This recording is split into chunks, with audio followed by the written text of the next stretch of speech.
years. Tapos yan. Mon, may ano kaya rito mo no? Huy! Diba? Oo. May mga mataga Suzuki. Suzuki. Hello. Vlogger ng ano. May mga jowa Hungarian, di ba? Ano yung pinaka first requirements na asikasuhin pag magpapakasal dito sa Hungary? Una,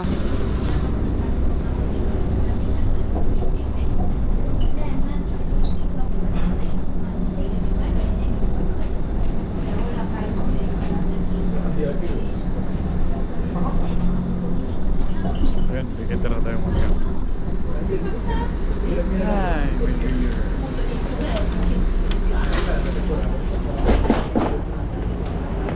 So, yo, what's up Bungang? Nasa Bigiter tayo. Bigiter District. Yan, Bigiter. So, tatawagin natin. Ayun si Leonard, no? Ayun yung tropa natin. So sa mga hindi po nakakilala kay Leonard, siya po yung nakapagpangasawa ng Hungarian. Kinasal lang po siya tapos magkakaanak na sila. Ayun! Lasing ka nata eh! 5 years. Tapos yan. Mon, may ano kaya rito mo no? Huy! Diba? Oo. May mga mataga Suzuki. Suzuki. Hello! Vlogger ng ano.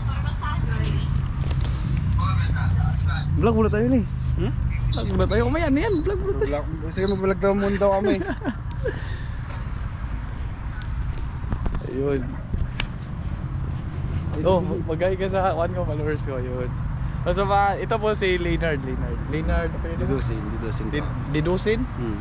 Didusin. Siya po yung, sa mga hindi nakakilala sa kanya, siya po yung Pilipino na nakapag-asawa ng Hungarian. Ayun. Paano yun? Paano yun? What to be?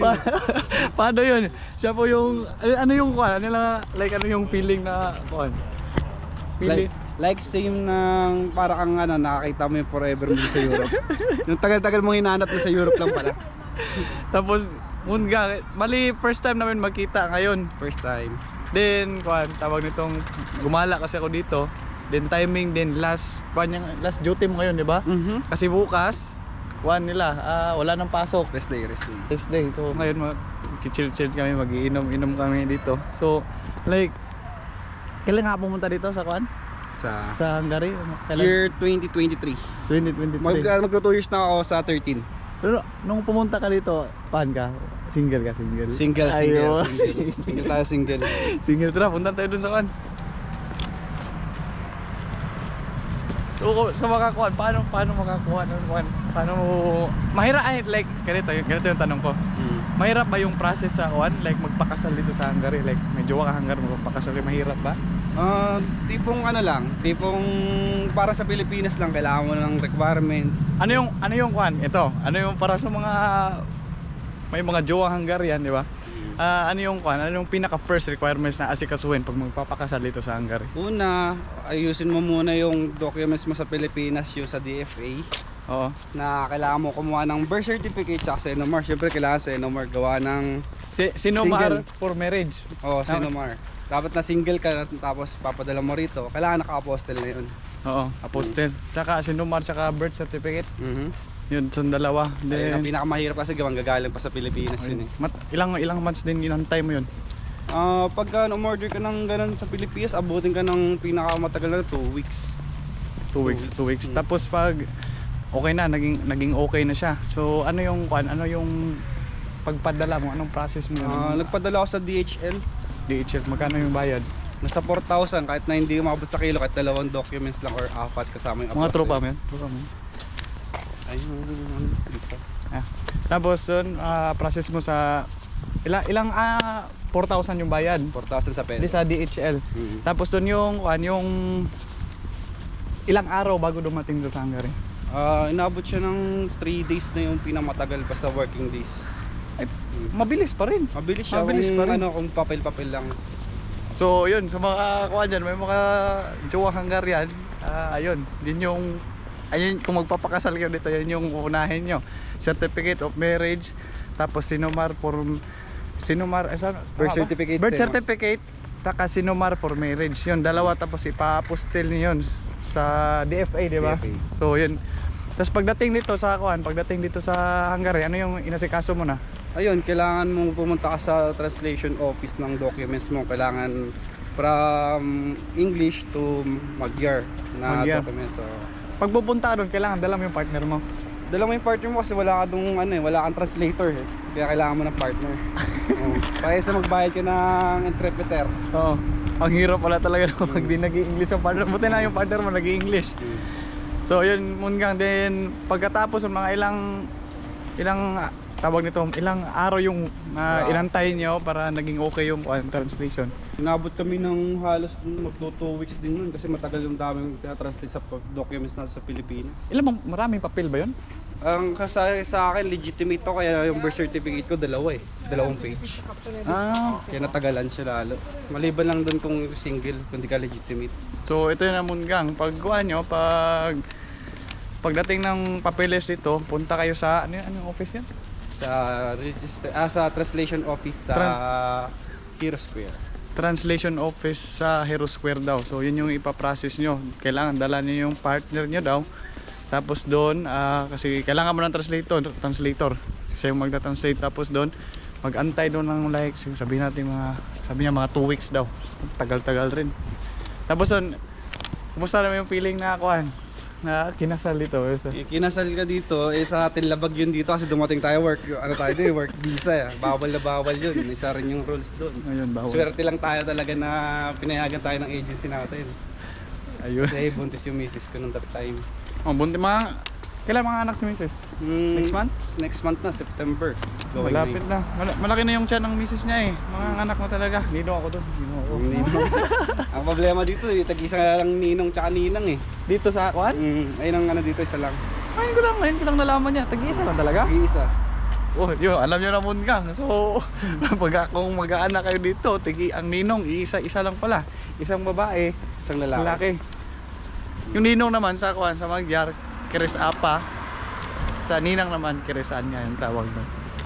So, dito na kayo Mungang.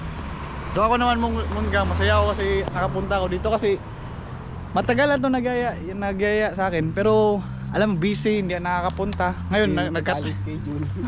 Ngayon lang nag-go ng weekend. Ngayon lang talaga. So syempre yun, chill-chill lang, inuman lang. Tapos bukas, gagala tayo. Gagala bukas. Kala tayo. Dadala mo si Miss bukas? Pwede naman tayo ngayon pumunta sa amin. Kapag kasi kung may time ka pa naman ngayon, pwede tayo magbiyahe. Kapag ngayon kami. Pwede naman, pero ang problema, saan ako matutulog? Saka accommodation pa din. Hatid pa rin kita dito kahit na late na tayo ng gabi. Sige. Makamit lang natin yung si Macy's. Yun. Bukas mag-anniversary kami bukas. Anniversary nyo? First anniversary. First anniversary. Ayun, anniversary pala nila. Advance happy anniversary. Ayun. Para masali natin sa... Okay lang ba kayo Miss masali sa vlog? Ano Okay. naman yung entertainer? Oo. Welcome naman kahit na hindi siya mahilig sa camera kahit maraming nagsasabi masungot yung misis ko at totosin makulit pa sa makulit yun. Sa mga nagtatanong, lalo yung mga nagtatanong na nagkakasal ngayon, hindi po masungot misis ko. Bata pa po yun. Kaya masungot lang talaga gawa ng hindi ka pares ng mga Pilipino na mahihilig sila. Kahit nga sila sa Facebook, hindi sila masyado ma-updated. Oo.